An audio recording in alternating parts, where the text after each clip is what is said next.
Dans le deuxième article du Credo, et en Jésus-Christ, son Fils unique, notre Seigneur, nous avons essayé d'approcher le mystère de l'incarnation, c'est-à-dire le mystère de cette union hypostatique, union de deux natures, nature divine et nature humaine, en une seule personne, la deuxième personne de la Sainte Trinité, le Fils, Jésus-Christ.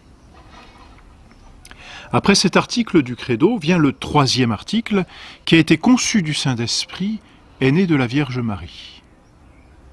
Notre Seigneur a pris une nature humaine tout en restant Dieu, et cette nature humaine, il la tient de la très sainte Vierge Marie. Si bien que lorsque l'on parle du mystère de l'incarnation, on ne peut éviter de parler de la très sainte Vierge. Et c'est ce que nous allons faire présentement. La très sainte Vierge Marie. La très sainte Vierge Marie avait été annoncée déjà dans les prophéties de l'Ancien Testament. Dès la chute, lorsque Dieu est apparu à Adam et Ève, il avait dit « Je mettrai une inimitié entre toi, et il parlait au serpent, et la femme, entre ta descendance et sa descendance.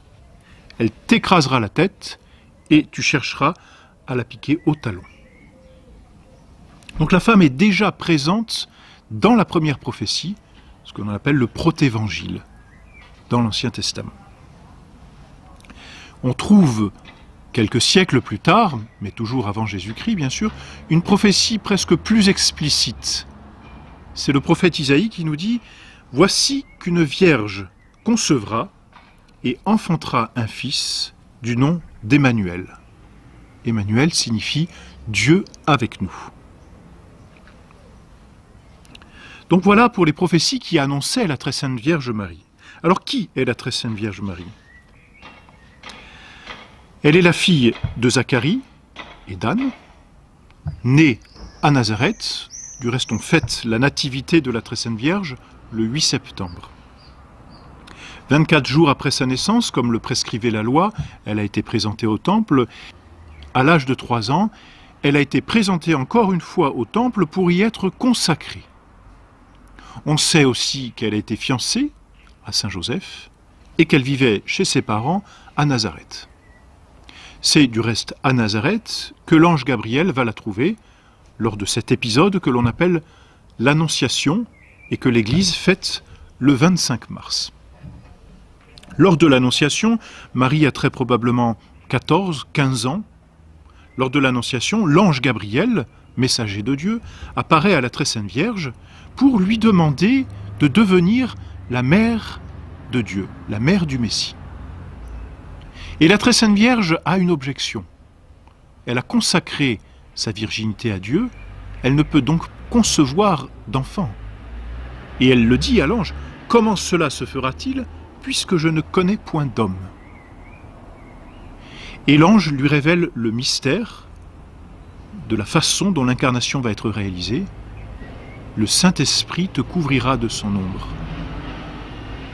Et donc l'ange lui explique qu'elle concevra du Saint-Esprit. Et c'est ce que dit ce troisième article du Credo, qui a été conçu du Saint-Esprit est né de la Vierge Marie. La conception de notre Seigneur Jésus-Christ est tout à fait miraculeuse.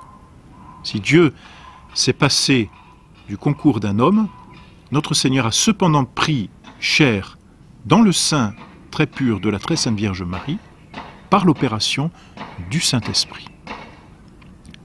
Alors, l'ange lui révélant ce mystère, la très sainte Vierge se soumet à la providence divine et elle répond cette parole que l'on connaît, « Fiat », que votre volonté soit faite.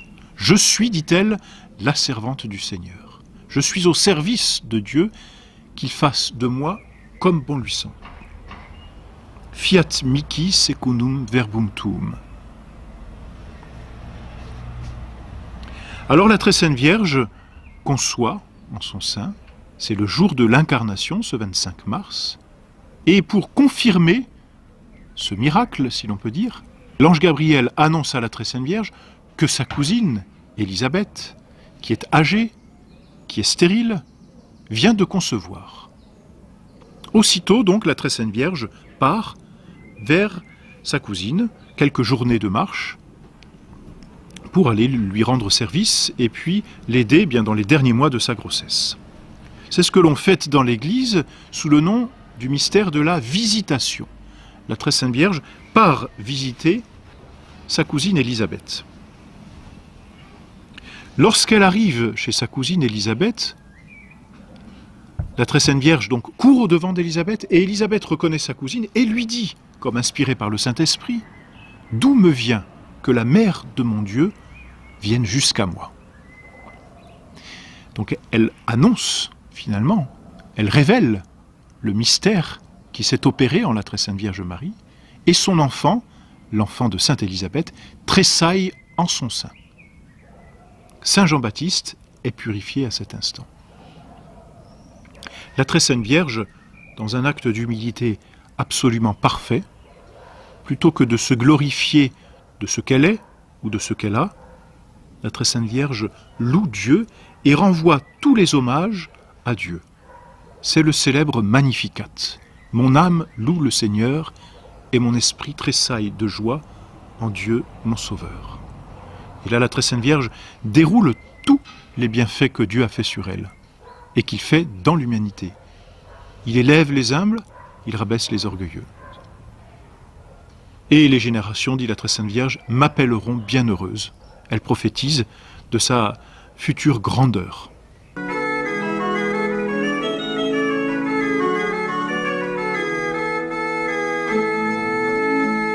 En effet, la Très Sainte Vierge, à proprement parler, est mère de Dieu. Elle est mère de Dieu parce qu'elle est la mère d'un homme, et cet homme a une seule personnalité, c'est la personne du Fils, c'est-à-dire une personne divine. Lorsque la Très Sainte Vierge va mettre au monde l'enfant Jésus, elle met au monde une personne qui est Dieu. Donc elle est, au sens plein, mère de Dieu. Théotokos, comme disent les Grecs. Mère de Dieu, parce que mère de cette personne qui est Dieu. Mais par contre, elle n'est pas mère de la nature divine. C'est entendu. Elle est mère de cette personne qui est Dieu et qui a une nature humaine. Voilà, la Très Sainte Vierge donc visite sa cousine Élisabeth. Saint Jean-Baptiste, fils d'Élisabeth et cousin donc de notre Seigneur Jésus-Christ, naît, et l'on fête sa naissance le 24 juin. Et puis ensuite, la Très Sainte Vierge retourne chez elle. Et là, Saint Joseph voit que la Très Sainte Vierge, à qui il est marié, est enceinte sans son concours. Saint Joseph connaît la vertu de sa femme et se pose donc ainsi plusieurs questions. Il réfléchit. La Très Sainte Vierge, pourtant, est une femme sainte, une femme vertueuse, et voilà qu'elle est enceinte. Je ne pense pas, se dit-il, que la Très Sainte Vierge ait pu me tromper. Elle est trop vertueuse, et pourtant elle est enceinte sans mon concours. Alors, deux solutions. Ou il la répudie, ou il la dénonce. Mais Saint Joseph, ne voulant pas atteindre la réputation de la Très Sainte Vierge, préfère la répudier en secret. Et lorsqu'il se décide à cette répudiation, un ange lui apparaît et lui révèle le mystère. Ne crains pas de prendre pour épouse la Très Sainte Vierge, car ce qu'elle a conçu est le fruit de Dieu. Saint Joseph est donc rassuré quant à ce qui s'est passé en la Très Sainte Vierge Marie, rassuré quant à la vertu de la Très Sainte Vierge Marie. Et donc il demeure auprès d'elle. Et puis voilà qu'un édit de César oblige à un recensement. On est en décembre, Saint Joseph et la Très Sainte Vierge, qui sont de la même famille, doivent aller se faire recenser dans leur ville, c'est-à-dire à Bethléem. Alors on part, on va jusqu'à Bethléem pour se faire recenser. La Très Sainte Vierge arrive à terme, et lorsque, au bout de ce voyage, on est à Bethléem, personne ne veut recevoir ce couple, dont la femme est enceinte. Alors, faute de place, Saint Joseph trouve une grotte, et on connaît l'épisode. C'est là que notre Seigneur naît, dans une crèche, dans une petite grotte, comme il y en a beaucoup là-bas, grotte qui servait ou pour les bergers, ou pour abriter même les animaux. Notre Seigneur Jésus-Christ naît le 25 décembre, c'est la fête de Noël, la nativité du Christ. Il naît en réalisant ce miracle de laisser la très sainte Vierge vierge. Et comme le dit la foi, et comme le dit la liturgie régulièrement, la très sainte Vierge était vierge avant l'enfantement, vierge pendant l'enfantement, vierge après l'enfantement. Miracle que fait Dieu pour la très sainte Vierge, et miracle qui signifie toute la pureté de l'âme pour ceux qui approchent Dieu. La très sainte Vierge donc met au monde l'enfant Jésus. Ensuite, elle vivra à ses côtés jusqu'à la Passion, où on la retrouvera au pied de la croix. Et puis ensuite, il est difficile de dire où a été la très sainte Vierge.